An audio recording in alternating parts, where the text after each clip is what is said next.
出嚟做咗10幾20年生意嘅人，有邊個夠膽講冇俾人呃過啊？有時呃你嘅係你嘅生意對手，有時可能係你嘅合作夥伴，但係做生意就係咁噶啦。人生路上總係要交啲學費，只要呃唔到你重傷或者傾家蕩產，就當係買啲人生經驗咯。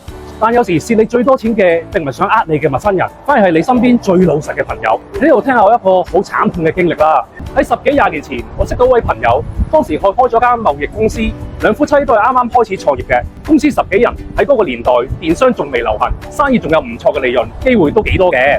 呢個朋友本身係打工出身後出嚟嘅，喺2000年初嘅時候，國際貿易訂單隨手而嚟，但呢兩夫妻居然喺有生意情況之下一直蝕錢，經常揾人借錢周轉。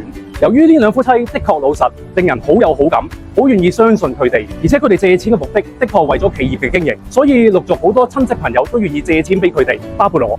但係當時我已經睇到好唔對路，因為我發覺佢哋嘅管理能力真係好差，甚至連一啲基本嘅營商思維都欠缺，所以無論幾多錢借俾佢哋，結果都係抌落去無底洞嘅啫。但係由於為人誠懇老實，每個人都認為佢係唔會呃人嘅。終於喺最後一根稻草壓落嚟嘅時候，佢迫不得已同老婆失蹤咗啦。除咗銀行，仲爭佢嘅親戚朋友同學一屁股債。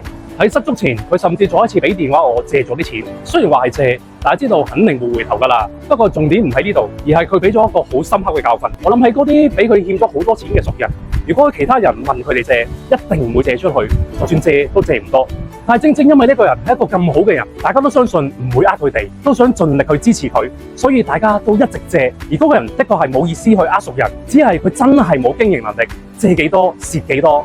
呢件事令我學會商業上一個道理，有時候搞到你傾家蕩產嘅唔一定係壞人，反過嚟係一啲好人。正因為佢從來冇諗過呃你，所以令你放低咗戒心，無底線咁樣相信佢哋。喺佢哋沉船嘅時候，都順帶將你拉入深淵之中。